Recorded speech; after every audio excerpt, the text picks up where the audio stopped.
Okay dear students, इस physics के second lecture के अंदर मेंस रिवीजन प्रोग्राम में अब हम आगे आज सिंपल हार्मोनिक मोशन और मैकेनिकल वेव के बारे में और अदर फैक्टर्स जैसे कि ऑप्टिक्स वगैरह के बारे में भी बात करेंगे। तो जैसे कि सबसे पहले अपन यहाँ पे एसएचएम के अंदर एक क्वेश्चन लेते हैं। बड़ा ही कॉमन क्वेश्चन है और ये मैक्सिमम टाइम जो बातें इस पे करी जा सकती हैं और इस पे आधारित क्वेश्चन कई बार मेंस में आए हैं। जैसे कि ये मान लीजिए मीन पोजीशन है और ये ए एम्पलीट्यूड के अंदर पार्टिकल अगर ऑक्सीलेशन कर रहा है लगातार, तो यहाँ पे सपोज कर लीजिए आपको टाइम बताना है कि पार्टिकल को x is equal to plus A by root two से लेकर के minus A by root two तक आने में कितना मिनिमम टाइम लगेगा ड्यूरिंग द ऑक्सीलेशन। तो plus A by root two से minus A by root two तक आने में जो मिनिमम टाइम लगेगा वो वाला होगा जो कि शॉर्टेस्ट पाथ होएगा। तो यहां से यहां तक आने में जो शॉर्टेस्ट पाथ ट्रेवल करके पार्टिकल आएगा वो ये वाला शॉर्टेस्ट पाथ ट्रेवल करके आएगा। अब इसमें कितना ड्यूरेशन लगेगा इसको आप फेजर डायग्राम की मदद से बड़ी आसानी से फाइंड कर सकते हैं। तो यहाँ पे जो फेजर डायग्राम है उसके अंदर जो अपन रेडियस वेक्टर लेते हैं उसकी वैल्यू एम्पलीट्यूड के बराबर होती है। और ये मान लीजिए पॉजिटिव डिस्प्लेसमेंट ले लें इस एक्सिस पे माइनस डिस्प्लेसमेंट ले लें, तो यहां से यहां तक आने में जो टाइम लगेगा मिनिमम वो ये वाला होएगा। जब पार्टिकल यहां से चल के यहां तक आ रहा है तो यानी कि फेजर जो है वो यहां से घूमता हुआ इस पोजीशन से इस पोजीशन में आएगा ताकि इसका प्रोजेक्शन ऐसे आ जाए। तो ये इसकी पोजीशन आ जाएगी। अब ये ड्यूरेशन कितना होगा वी कैन फाइंड, क्योंकि ये वाली लेंथ आपके पास यहां पे a बाय रूट टू है, it is also a by root two. तो ये एंगल 45 डिग्री का है पाई बाय 4 का। This angle is also 45 degree pi by 4। तो यहां से यहां तक आने में टोटल 90 डिग्री रोटेट कर गया। तो 90 डिग्री के रोटेशन में जो टाइम लगेगा 90 डिग्री यानी पाई बाय 2 रेडियन के रोटेट करने में टाइम, तो angle in radian divided by angular speed. तो ये जो अगर एसएचएम की एंगुलर फ्रिक्वेंसी हमारे पास है तो जो टोटल टाइम ड्यूरेशन होएगा plus A by root two से minus A by root two तक शॉर्टेस्ट पाथ पे आने में, यानी कि minimum time from this position to this position, वो ये वाला टाइम होगा। अब यहाँ पे आप एंगुलर फ्रिक्वेंसी को टाइम पीरियड की फॉर्म में रख सकते हैं 2 पाई बाय टी। तो जैसे ही यहाँ पे इसकी वैल्यू रखेंगे तो रिजल्ट आ जाएगा t by 4, 1/4 of one oscillation. उसमें टाइम जो लगेगा यहाँ से यहाँ तक आने में 1/4 ऑफ द टोटल ऑक्सीलेशन लगेगा। एचएसएम के अंदर जैसे कि एंगुलर एसएचएम से रिलेटेड एक अदर प्रॉब्लम लेते हैं। फॉर एन एग्जांपल ये आपके पास एक रेक्टेंगुलर शीट है और ये रेक्टेंगुलर शीट जो है वो एक स्क्वायर की फॉर्म में है, यानी कि इसकी सारी साइड्स बराबर की लेंथ की हैं। लंबाई भी एल लंबाई की है और इसकी विड्थ भी एल लंबाई की है। और ये प्लेट है, इसमें मास यहाँ पे भरा हुआ है। और ये जो आपके पास स्क्वायर प्लेट है वो दीवार के ऊपर स्कील के अबाउट बांध दी गई है, हिंज कर दी गई है और ये स्मॉल ऑक्सीलेशन लेती है। और ये स्मॉल ऑक्सीलेशन कर रही है इस वाली एक्सिस के अबाउट जो कि प्लेन के परपेंडिकुलर है। तो इस एक्सिस के about during the small oscillation करने पे इसका एक ऑक्सीलेशन का टाइम क्या होएगा वो हम निकाल सकते हैं। तो ड्यूरेशन ऑफ वन ऑक्सीलेशन जो होएगा कंपाउंड पेंडुलम के अंदर हम जानते हैं that is 2 pi under root of moment of inertia about suspension point, इस रिजिड बॉडी का सस्पेंशन पॉइंट के about moment of inertia divided by rigid body का मास m g और देन LCM यानी कि सस्पेंशन पॉइंट की distance centre of mass से। अब यहां पे जो इसका मोमेंट ऑफ इनर्शिया आएगा सस्पेंशन पॉइंट के अबाउट, तो ये मोमेंट ऑफ इनर्शिया इस एक्सिस के अबाउट हम पैरेलल एक्सिस थ्योरम से निकाल सकते हैं, क्योंकि सेंटर से जाने वाली एक्सिस के अबाउट इसका moment of inertia ml square by 6 हो जाएगा। और पैरेलल एक्सिस थ्योरम लगाएंगे ये वाली जो डिस्टेंस है यहाँ से यहाँ तक की it is l by root 2। तो यहाँ पे सस्पेंशन पॉइंट के अबाउट मोमेंट ऑफ इनर्शिया की वैल्यू निकल के आ जाएगी ml square by 6 plus mass into l by root 2 का होल स्क्वायर। और इसको सिंप्लीफाई कर लेंगे तो सस्पेंशन पॉइंट के अबाउट मोमेंट ऑफ इनर्शिया की वैल्यू हमारे पास निकल के आ जाएगी that is 2 by 3 m into L square. ये वैल्यूज यहाँ पे पुट कर देंगे।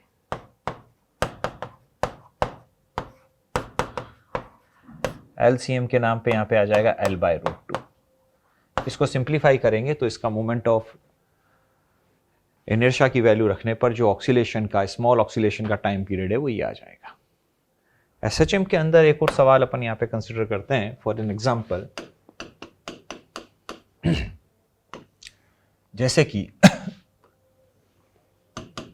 हमारे पास एक स्प्रिंग है, आइडियल स्प्रिंग, जो कि मासलेस होती है, वो इस तरह से यहां पे सस्पेंडेड है छत से। तो इस टाइम ये अभी हाल स्प्रिंग कांस्टेंट के वाली स्प्रिंग जो है अपनी नेचुरल लेंथ में ही है। अब इससे जैसे ही हम यहाँ पे एक ब्लॉक अटैच करते हैं और इस ब्लॉक को इक्विलिब्रियम में लाते हैं, रिमेंबर हम बात कर रहे हैं ब्लॉक को इक्विलिब्रियम में लाने तक की, जब ये ब्लॉक रुका रहेगा तो इस टाइम ये स्प्रिंग थोड़ी बहुत हिंज हो जाएगी, खिंच जाएगी। कितनी खिंच जाएगी? तो स्प्रिंग में जो खिंचाव होएगा, वी कैन राइट दिस खिंचाव, जब ये ब्लॉक मीन पोजीशन पे, इक्विलिब्रियम पोजीशन पे होएगा, mg/k, इतना खिंचाव आ जाएगा। अब यहां पे एक इतना ही m मास का अनदर ब्लॉक ऊपर की तरफ चलता हुआ जा रहा है और इसकी जो स्पीड है वो g√k/m है। इट इज इट्स स्पीड, इतनी स्पीड से जाता है। और ये जो स्पीड दिखाई गई है इसकी g√m/k, ये जस्ट बिफोर द कोलिजन है। और टक्कर के बाद ये m मास का जो ब्लॉक है B, वो m मास के ब्लॉक A के साथ क्लब हो जाता है, अटैच हो जाता है, चिपक जाता है, स्टिक हो जाता है। जस्ट आफ्टर द कोलिजन ये सिचुएशन है। तो जस्ट बिफोर द कोलिजन ये वाली सिचुएशन है, और जस्ट आफ्टर द कोलिजन जो स्टेज होगी वो हमने बताया कि ये इसके चिपक जाएगा और ये 2m मास का एक ब्लॉक बन जाएगा। तो जैसे ही ये यहां पे अटैच होएगा तो ये सिस्टम बदल जाएगा, क्योंकि पहले एक m मास का ब्लॉक स्प्रिंग से जुड़ा हुआ था, अब 2m मास का ब्लॉक स्प्रिंग से जुड़ जाएगा। और जुड़ने के तुरंत बाद इस पूरे अरेंजमेंट की जो स्पीड होगी, यहां पर इस जगह पे कोलिजन हो रहा है, 2m मास की जो स्पीड होगी वो हम निकाल सकते हैं लीनियर मोमेंटम का कंजर्वेशन लगा करके। हालांकि ब्लॉक ए और ब्लॉक बी को अगर एक सिस्टम मान ले तो इस पे ग्रेविटी का एक्सटर्नल फोर्स लग रहा है, स्प्रिंग का भी फोर्स लग रहा है ब्लॉक ए पे, लेकिन ये दोनों ही फोर्स नॉन इंपल्सिव हैं। तो नॉन इंपल्सिव फोर्स अगर लग भी रहे हो तो just before and just after the collision आप लीनियर मोमेंटम का कंजर्वेशन कर सकते हैं, not for long time but only during the collision. तो जस्ट बिफोर कोलिजन इसकी मोमेंटम की जो वैल्यू है वो यहाँ पे √k/m है। अब जब ये 2m मास का एक अकेला ब्लॉक बन जाएगा तो final speed just after the collision जो निकल के आएगी वो ये वाली निकल के आ जाएगी।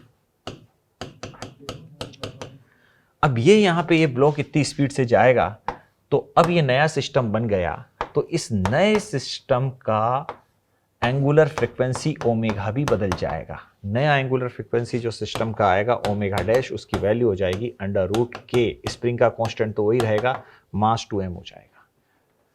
अब ये नया सिस्टम जो यहाँ पे जनरेट हुआ, ये कितने एम्पलीट्यूड के अंदर ऑक्सीलेशन करेगा हम बता सकते हैं, क्योंकि अब ये जो नया सिस्टम बनेगा इसकी इक्विलिब्रियम पोजीशन यहाँ पे ना होकर के यहाँ पे हो जाएगी। ये नए सिस्टम की इक्विलिब्रियम पोजीशन या मीन पोजीशन ये वाली होगी,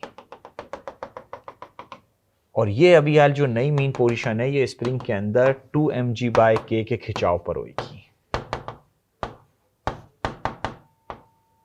इस टाइम 2mg फोर्स नीचे लगेगा, kx स्प्रिंग का फोर्स ऊपर लगेगा, तो इस खिंचाव पर ये इसकी मीन पोजीशन होगी। तो अभी हाल ये ब्लॉक जो कि 2m मास का ऑक्सीलेशन करेगा तो ये अपनी मीन पोजीशन से इस टाइम mg/k की ऊंचाई पर रहेगा। mg/k यह हाइट हो जाएगी, क्योंकि दिस हाइट इज या this length is mg/k, this total length is 2mg/k, then this length will become mg/k, और इसकी स्पीड इतनी रहेगी। तो अगर मीन पोजीशन और इक्विलिब्रियम पोजीशन से एक सर्टेन डिस्टेंस पर अगर स्पीड मालूम है तो SHM का एम्पलीट्यूड निकाला जा सकता है इस इक्वेशन को यूज करके। v = ओमेगा डैश, यहाँ पे एंगुलर फ्रीक्वेंसी ओमेगा डैश की वैल्यू ये है, इनटू एम्पलीट्यूड का स्क्वायर, नए SHM के एम्पलीट्यूड का वैल्यू मैं a डैश से बता रहा हूँ, माइनस मीन पोजीशन से डिस्प्लेसमेंट। मीन पोजीशन से it is at the distance of mg/k का स्क्वायर, ये यहाँ पे पुट कर देंगे। v की वैल्यू इस जगह पे जो इसकी स्पीड है, it is what, g/2 √what k/m is equal to √what k/2m √what a dash का स्क्वायर माइनस mg/2k का होल स्क्वायर, mg/k का स्क्वायर, ये यहाँ पे इसका स्क्वायर पुट करना है। इसको सिंप्लीफाई करेंगे, दिस इज द स्क्वायर। अब इसको जैसे ही अपन सिंप्लीफाई करेंगे तो यहाँ पे ए डैश जो कि नया SHM का एम्पलीट्यूड होएगा वो हमको मिल जाएगा।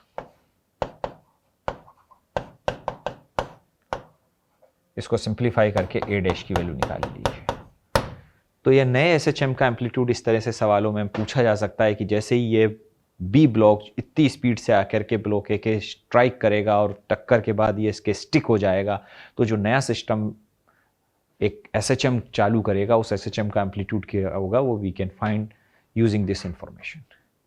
अब इस नए SHM की आपसे इक्वेशन भी पूछ सकता है। तो एम्पलीट्यूड मिल गया, नए SHM का एंगुलर फ्रीक्वेंसी मिल गया, तो आप नए SHM की इक्वेशन हमको फाइंड कर सकते हैं, that is the y is equal to a dash. ये यहाँ पे y में मीन पोजीशन से डिस्प्लेसमेंट बताता हूँ क्योंकि जनरल इक्वेशन हमें हमेशा डिस्प्लेसमेंट मीन पोजीशन से लिया जाता है।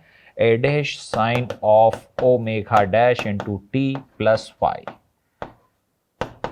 फाई इस SHM का इनिशियल फेज होएगा। इस इनिशियल फेज की वैल्यू हम फाइंड कर सकते हैं SHM के अंदर कि SHM कहाँ से चालू हो रहा है, मीन पोजीशन से कितनी डिस्टेंस पे चालू हो रहा है और किस डायरेक्शन में चालू हो रहा है। इस इंफॉर्मेशन को यूज करके हम इनिशियल फेज फाई की वैल्यू फाइंड कर सकते हैं।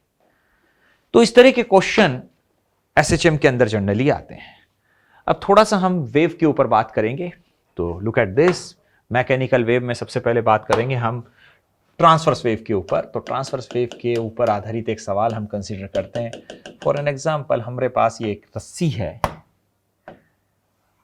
ये स्ट्रिंग है और इसकी कुछ लीनियर मास डेंसिटी और रस्सी यूनिफॉर्म है, ऊपर से नीचे तक इट इज एवरीवेयर यूनिफॉर्म। और इस m मास और l लंबाई की रस्सी के अंदर नीचे वाले पॉइंट पे हमने एक पल्स क्रिएट कर दी हिला करके। तो जैसे ही आप ये पल्स क्रिएट करेंगे तो ये पल्स रस्सी के अंदर ऊपर भागेगी क्योंकि पल्स नीचे तो आ ही नहीं सकती रेयर मीडियम एयर के अंदर, ये डेंसर मीडियम में ही जाएगी। तो जब ये पल्स ऊपर की तरफ जाएगी तो कितनी एक्सेलरेशन से ऊपर जाएगी, इसका एक्सेलरेशन हम फाइंड कर सकते हैं। इसकी स्पीड भी फाइंड कर सकते हैं क्योंकि जब ये पल्स ऊपर की तरफ जाएगी तो नीचे से ऊपर तक जाने में हर डिस्टेंस y पर टेंशन की वैल्यू लगातार बदलती जाएगी। तो नीचे से y हाइट पर इस जगह पे जो टेंशन होएगा उस टेंशन की वैल्यू अगर हम यहाँ से लिखें तो इस टेंशन की वैल्यू हमारे पास निकल के आएगी m/l इंटू वाई इंटू जी। ये टेंशन की वैल्यू निकल के आ जाएगी क्योंकि यहाँ से यहाँ तक की हाइट पे जो मास है इतनी पोर्शन का वो m/l इंटू जी है। यूनिट लंबाई का मास m/l, तो y लंबाई का मास m/l हो जाएगा और वेट हो जाएगा m/l इंटू जी। तो ये वेट आ जाएगा और ये वेट टेंशन की वैल्यू को रिप्रेजेंट करेगा।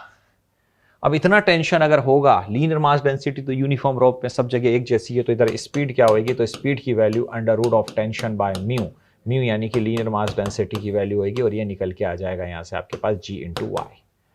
तो ये नीचे से ऊपर जब पल्स जाएगी तो इसकी स्पीड नीचे से हाइट y के साथ लगातार वेरी हो रही है, वेरिएबल स्पीड है। ऊपर जाती जाएगी तो स्पीड बढ़ती जाएगी, मीन्स ये एक्सेलरेटेड है। तो पल्स में कितना एक्सेलेरेशन होगा रस्सी पे ऊपर भागते समय, ये एक्सेलेरेशन की वैल्यू यहां से हम फाइंड कर सकते हैं हाइट y के साथ।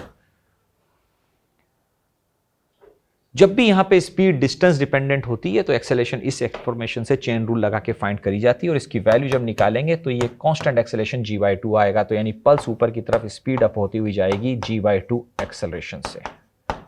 g की वैल्यू अगर ऐसा यूनिट में 10 रख दी जाए तो इतने एक्सेलेरेशन से पल्स ऊपर जाएगी कांस्टेंट एक्सेलेरेशन से। तो कितना टाइम इस पल्स को ऊपर जाने में लगेगा, वो टाइम हम यहाँ पे थर्ड नंबर की इक्वेशन लगा के निकाल सकते हैं। इक्वेशन ऑफ मोशन को यूज करके वो कांस्टेंट एक्सेलेरेशन के लिए यूजफुल होती है। और आप चाहें तो इस स्पीड को इंटीग्रेट कर दीजिएगा तो डिस्प्लेसमेंट L कवर करने में कितना टाइम लगेगा वो आ जाएगा, यहाँ से भी आ जाएगा। क्योंकि जैसे यहाँ से पल्स क्रिएट करोगे तो y की वैल्यू नीचे से 0 होगी, तो 0 हाइट पे, यहाँ से 0 हाइट पे इनिशियल स्पीड 0 आएगी and the time will be into T square. तो यहां से आपके पास टाइम आ जाएगा। इतने टाइम में पल्स नीचे के लोअर मोस्ट पॉइंट से ऊपर के टॉप मोस्ट पॉइंट तक पहुंच जाएगी। इसी तरह के सवाल साउंड वेव में भी आते हैं। तो एक आध साउंड वेव पे भी आधारित हम सवाल का डिस्कशन करते हैं। देखिएगा, साउंड के अंदर जैसे कि हमारे पास रेजोनेंस कॉलम ट्यूब वगैरह रहती हैं, तो इसके ऊपर आधारित सवाल करते हैं। देखिए, रेजोनेंस कॉलम ट्यूब के अंदर यहाँ पे जैसे पानी भरा रहता है, तो एक ट्यूनिंग फोर्क जब हम यहाँ पे वाइब्रेट करते हैं टॉप मोस्ट पॉइंट पे, तो ये कहा गया है कि भाई ये वाइब्रेशन में जो ट्यूनिंग फोर्क है उसकी फ्रिक्वेंसी 500 हर्ट्ज है, और यहां पे पहली बार ट्यूनिंग फोर्क के साथ ये रेजोनेंस में आ गया। ये वर्टिकल कॉलम जो एयर का है ये रेजोनेंस में आ गया, रेजोनेंस कॉलम ट्यूब जो होती है। तो ये पहली बार जो लेंथ L1 जिसके पास साथ ये रेजोनेंस में आया वो थी 50 सेंटीमीटर की। 50 सेंटीमीटर की हाइट पे रेजोनेंस में आ गया, और फिर पानी का लेवल डाउन किया और फिर इसको बजाया तो ये दोबारा रेजोनेंस में आया, और इस टाइम जब रेजोनेंस में आया तो इस टाइम जो लंबाई थी एयर कॉलम की वो थी 70 सेंटीमीटर। यहां पे ट्यूब की रेडियस वगैरह कुछ नहीं दी गई है, ट्यूब की रेडियस दे दी जाती तो ये चाह रहा होता कि एंड करेक्शन को भी आप शामिल करें, तो हमको यहां पे एंड करेक्शन को भी कंसीडर नहीं करना है। तो पहली बार जब ये रेजोनेंस में आया वो टाइम एयर कॉलम की लेंथ इतनी थी जो, और दोबारा जब रेजोनेंस में आया तो एयर कॉलम की लेंथ 70 सेंटीमीटर थी। रेजोनेंस कॉलम ट्यूब का इस्तेमाल हम साउंड की स्पीड नापने के लिए करते हैं, एयर के अंदर साउंड की कितनी स्पीड है। तो साउंड की स्पीड नापने के लिए आपको फ्रिक्वेंसी मालूम होनी चाहिए, तो जाहिर है जब ये रेजोनेंस में आया तो फ्रिक्वेंसी जो ट्यूनिंग फोर्क की 500 हर्ट्ज है इसकी भी यही होगी। And we have to find the speed of sound, वो होती है v is equal to F lambda. F तो हमारे पास है, लेमडा कितना होगा, तो लेमडा की वैल्यू हम यहां से फाइंड कर सकते हैं। अब इस सवाल में दिमाग में कॉन्सेप्ट आता है कि यार लेमडा की वैल्यू नहीं दी है, वो उसकी एंड करेक्शन की वैल्यू नहीं दी है तो शामिल करें कि नहीं करें। तो ऐसे सवालों में शामिल कर भी लेंगे तो कोई दिक्कत नहीं होगी। देखिए पहली बार ये रेजोनेंस में आया जब 50 सेंटीमीटर लेंथ थी, एंड करेक्शन को आपने शामिल भी कर लिया। दोबारा रेजोनेंस में आएगा जब यहां पे डेढ़ लूप बन जाएगा तो उस time 3 lambda by 4 is equal to 70 plus E. First में से सेकंड को आप सब्ट्रैक्ट कीजिए, या सेकंड में से फर्स्ट को सब्ट्रैक्ट कीजिए तो लैम्डा बाय 2 की वैल्यू यहां पे 20 सेंटीमीटर निकल के आ जाएगी। लैम्डा बाय 2 की वैल्यू 20 सेंटीमीटर निकल के आ गई तो लैम्डा की वैल्यू यहां पे 40 सेंटीमीटर यानी कि 0.4 मीटर निकल के आ गई।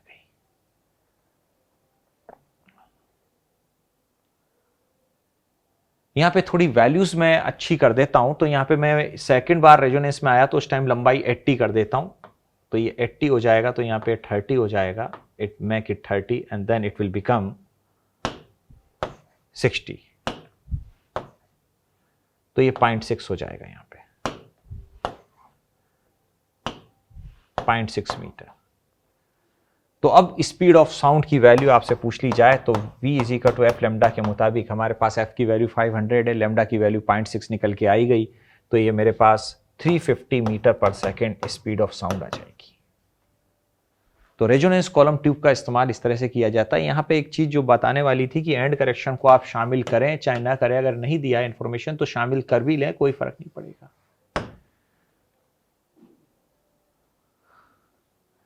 हाँ, अगर हैंड करेक्शन की वैल्यू वो पूछ ही रहा है तो शामिल करना ही पड़ेगा। आगे बढ़ते हैं। अब जैसे सुपरपोजिशन पे मैक्सिमा मिनिमा की इंटेंसिटी क्या होगी उसके ऊपर आधारित सवाल आते हैं। तो हमारे पास 2 कोहेरेंट साउंड सोर्सेज हैं और उनकी इंटेंसिटी जो है वो यहां पे सवाल में दी गई है कि इंटेंसिटी पहले और दूसरे सोर्स की जो है वो इस तरह से दे रखी है कि पहले सोर्स की इंटेंसिटी है 9 वॉट अपॉन मीटर स्क्वायर, दूसरे सोर्स की इंटेंसिटी है हमारे पास, और दोनों कोहेरेंट साउंड सोर्सेज हैं, that is 25 watt upon metre square. तो ये दोनों कोहेरेंट साउंड सोर्सेज से जब साउंड किसी पॉइंट पर जाकर के कंस्ट्रक्टिव इंटरफेरेंस करती है या डिस्ट्रक्टिव इंटरफेरेंस करती है, तो जो मैक्सिमम और मिनिमम इंटेंसिटीज होंगी कि जिस पॉइंट पे कंस्ट्रक्टिव इंटरफेरेंस होगा वहां पे इंटेंसिटी सबसे ज़्यादा होंगी, और जिस पॉइंट पे मिनिमम इंटेंसिटी होगी यानी कि वहां पे डिस्ट्रक्टिव इंटरफेरेंस हो रहा होगा, तो मैक्सिमम इंटेंसिटी जिस भी पॉइंट पर होगी वो, और जिस भी पॉइंट पर जो मिनिमम इंटेंसिटी होगी वो, उनका रेशो क्या होगा। तो अगर दोनों साउंड सोर्सेज की यहाँ पे आपको वैल्यूज दे रखी हैं तो मैक्सिमम और मिनिमम इंटेंसिटी हम फाइंड कर सकते हैं। जैसा कि हम जानते हैं मैक्सिमम इंटेंसिटी की जो वैल्यू होती है वो कंस्ट्रक्टिव इंटरफेरेंस के दौरान ये वैल्यू होती है, और मिनिमम इंटेंसिटी की जो वैल्यू होती है वो डिस्ट्रक्टिव इंटरफेरेंस के दौरान ये वैल्यू होती है। इन दोनों की वैल्यूज I1 I2 की वैल्यू यहाँ पे रख दीजिएगा तो मैक्सिमम मिनिमम इंटेंसिटी आ जाएंगी और वो यहाँ पे रखेंगे तो इनका रेशियो हमको फाइंड पड़ जाएगा।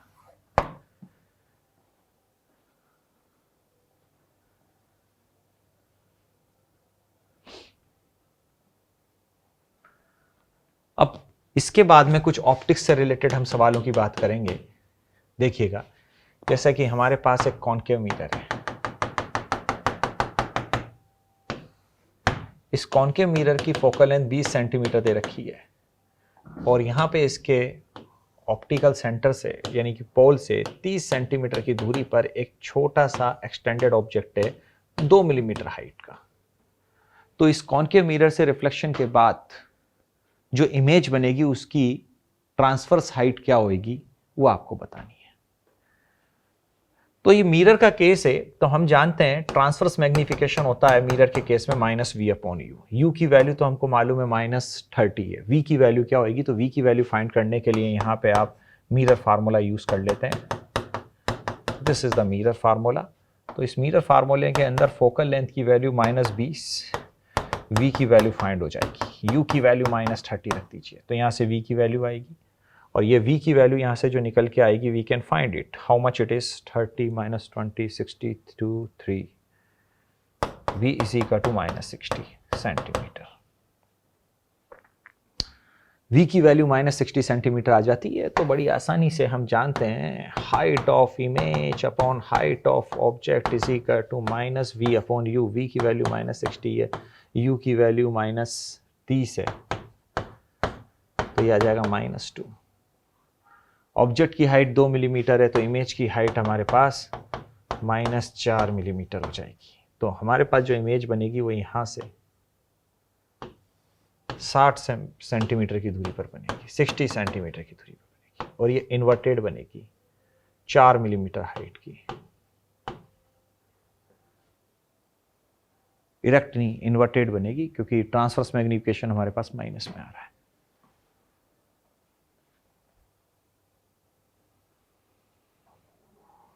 इसके बाद जैसे कि लेंसेज के अंदर होता है, एक सवाल हम लेंस का करते हैं। देखिए, जैसे कि मान लीजिए हमारे पास ये लेंसेज हैं and they are in contact with each other. ये अभी मैं कॉनकेव कॉन्वेक्स लेंस ही ले रहा हूँ, कॉनकेव भी हो सकते हैं। अब इस लेंस का जो फोकल लेंथ है वो है 10 सेंटीमीटर। लेंस नंबर 2 का फोकल लेंथ है वो है 20 सेंटीमीटर। लेंस नंबर 3 का जो फोकल लेंथ है वो 40 सेंटीमीटर।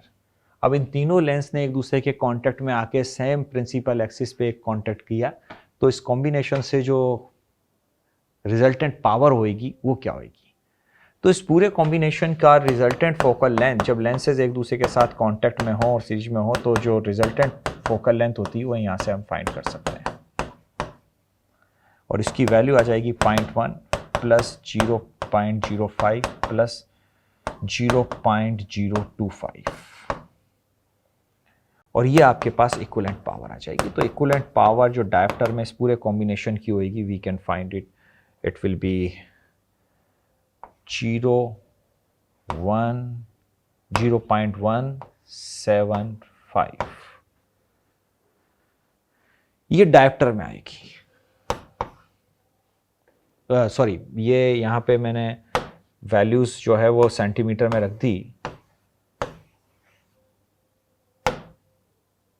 तो ये वैल्यूज यहाँ पे मेरे पास 0.1, 0.2 and this will be the 0.4। अब ये रिजल्ट्स के अंदर मेरे पास जो इक्विवेलेंट पावर निकल के आएगी वो आ जाएगी 10 प्लस 5 प्लस 2.5। तो मेरे पास इक्विवेलेंट पावर जो निकल के आएगी, equivalent power that will be the 17.5 dioptre, ये निकल के आ जाएगी।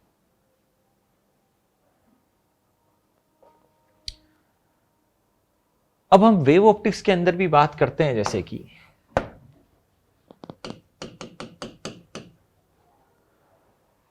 वेव ऑप्टिक्स में जैसे हम डिफ्रैक्शन की बात करते हैं तो डिफ्रैक्शन के अंदर हम आपको एक चीज बता दें जो सबसे अहम होती है कि डिफ्रैक्शन का मतलब होता है लाइट का बैंड हो जाना, किनारे से लाइट का बैंड हो जाना।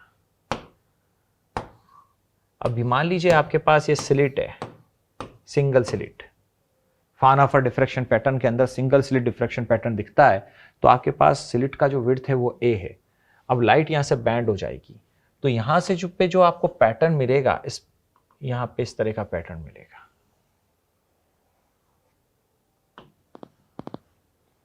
लाइट का यहां पे मिनिमा बनेगा, ऐसे ही नीचे की तरफ पहला मिनिमा यहां पे बनेगा, और ये जो सेंट्रल मैक्सिमा होएगा,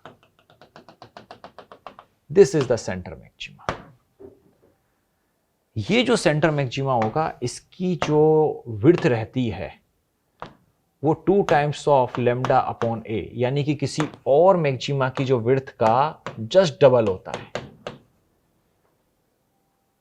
अदर जो सेकेंडरी मैक्सिमास रहते हैं, चाहे वो फर्स्ट मैक्सिमा या सेकंड मैक्सिमा होएगा, उसका विड्थ जस्ट आधा होएगा सेंटर मैक्सिमा का।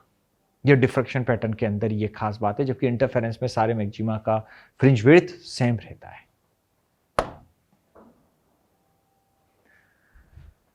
एक पोलराइजेशन के ऊपर जैसे बात करते हैं कि मान लीजिए ये हमारे पास एक अनपोलराइज्ड लाइट है। अब इस अनपोलराइज्ड लाइट की इंटेंसिटी आई है, ये हमारे पास एक पोलराइड है, ये इसकी हाइड्रोकार्बन की चेन है। अब इस पोलराइजर से जब लाइट फिल्टर होके आएगी तो इसकी इंटेंसिटी यहां पर,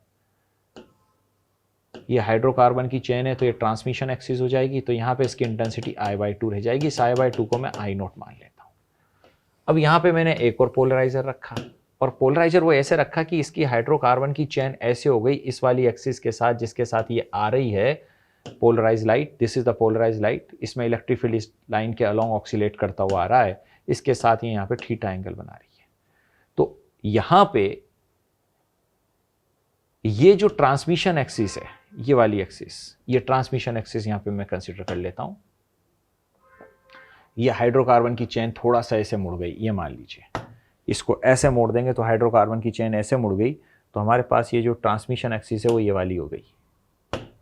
ट्रांसमिशन एक्सिस हाइड्रोकार्बन की चेन के जस्ट परपेंडिकुलर रहती है, तो ये ट्रांसमिशन एक्सिस हो गई। तो ये जो इलेक्ट्रिक फील्ड यहाँ पे आ रहा था ऑक्सीलेशन करता हुआ, इधर जो अब लाइट फिल्टर होके आएगी इस ट्रांसमिशन एक्सिस से, उसकी इंटेंसिटी जो हो जाएगी वो हो जाएगी I0 cos square of theta. ये यहाँ से निकलने वाली जो लाइट होएगी, पोलराइज लाइट जब इस पोलराइजर से पास होएगी तो इतनी इंटेंसिटी की पास होएगी। पहले ये ट्रांसमिशन एक्सिस थी, अब इसको थोड़ा सा टर्न किया तो ट्रांसमिशन एक्सिस ऐसे मुड़ गई अपनी इनिशियल स्टेज से थीटा एंगल पे। तो अब यहां से जो एम्पलीट्यूड पास होकर के आएगा उसके कारण यहाँ पे इंटेंसिटी हमें इतनी प्राप्त होगी। अब ये वाली लाइट जो है जाएगी, उसकी इंटेंसिटी इतनी रहेगी। नेक्स्ट एक इंटरफेरेंस का सवाल ले लेते हैं। इसमें बात करते हैं लाइट के इंटरफेरेंस की।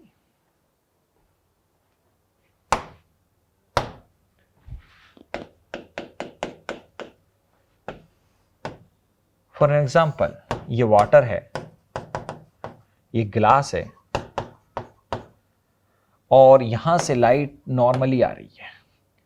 अब ये जो वाटर की लेयर है इसकी मिनिमम थिकनेस क्या हो ताकि यहां से जो लाइट रिफ्लेक्ट करके जाए, क्योंकि लाइट दो तरफ से रिफ्लेक्ट करके जाएगी, यहां से भी आएगी, यहां से भी आएगी, फिर यहां से रिफ्लेक्ट कर जाएगी। तो यहां पे अगर ऑब्जर्वर है तो उसको मैक्सिमा नजर आए, उसके लिए मिनिमम थिकनेस क्या होनी चाहिए इस वाटर लेयर की, पानी की लेयर की मिनिमम थिकनेस क्या हो ताकि लाइट जब यहां पे पहली सतह से रिफ्लेक्ट करते हुए आंखों पे पहुंचे तो वो मैक्सिमम इंटेंसिटी आपको नजर आए। तो हम जानते हैं कि लाइट जब यहां से रिफ्लेक्ट होएगी, ये ऊपर एयर है या वैक्यूम है, बाय डिफॉल्ट यही मानते हैं, तो यहां से डेंसर मीडियम से रिफ्लेक्शन के कारण इसमें फेज में फेज में पाई का चेंज आ जाएगा, यानी कि पाथ में λ/2 का चेंज आ जाएगा। अब ये लाइट जो यहां से रिफ्लेक्ट करके जाएगी, ये भी डेंसर मीडियम से रिफ्लेक्ट करके जाएगी, क्योंकि glass is denser compare to water, तो इसमें भी λ/2 का पार्ट डिफरेंस आ जाएगा, पाई का फेज चेंज हो जाएगा। और ये जब आपस में यहां पे मिलेंगी तो दोनों के रस्तों में λ/2 का जो एक्स्ट्रा पाथ आया डेंसर मीडियम से रिफ्लेक्शन के कारण, वो तो न्यूट्रलाइज हो जाएगा। और ये वाली जो एक्स्ट्रा पाथ चल के जा रही है वो इस मीडियम के अंदर, वाटर मीडियम के अंदर टी मोटाई की चल के जा रही है, टी आना टी जाना, तो जो एक्स्ट्रा पाथ चला इस वाली लाइट में, यहां से तो दोनों साथ आई, ये यहां पे आ गई, ये वाला पाथ तो बराबर हो गया यहां से यहां तक का, लेकिन ये जो एक्स्ट्रा पाथ चला वो 2t into what, mu times, यानी कि रिफ्रैक्टिव इंडेक्स ऑफ वाटर, इतना एक्स्ट्रा पाथ चला। तो ये जो एक्स्ट्रा पाथ डिफरेंस है, अगर कंस्ट्रक्टिव इंटरफेरेंस हम यहां पे देखना चाहते हैं तो ये extra path difference N lambda के बराबर होना चाहिए। अब एन लैम्डा में हम कहें एन की वैल्यू 0 हो जाए तो टी तो वैल्यू 0 हो जाएगी, तो मिनिमम थिकनेस तो 0 होनी चाहिए, लेकिन वाटर तो है ही, तो 0 तो नहीं लेंगे, लेकिन फिर भी मिनिमम कौन सा लेंगे, तो हम यहां पे मिनिमम टी के लिए ये पाथ का डिफरेंस लैम्डा के बराबर ले लेंगे। तो यहां से जो मिनिमम थिकनेस होनी चाहिए हमारे पास वाटर लेयर की, ताकि आपको मैक्सिमा नजर आए, constructive interference reflected light rays के बीच में नजर आए, वो ये होना चाहिए। पानी का रिफ्लेक्टिव इंडेक्स हमें 4/3 मालूम है, वेवलेंथ ऑफ लाइट रख देंगे यहाँ पे तो मिनिमम थिकनेस नीचे आ जाएगी। वेवलेंथ ऑफ लाइट सपोज कर लीजिए ये थे 600 नैनोमीटर है, रिफ्लेक्टिव इंडेक्स ऑफ वाटर भाई 4/3 होता है,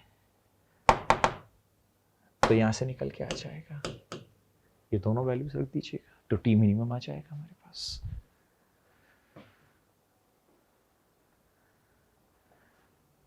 तो ये जो अपन ने रिवीजन प्रोग्राम किया, इसके बाद में आगे हम अगले लेक्चर पे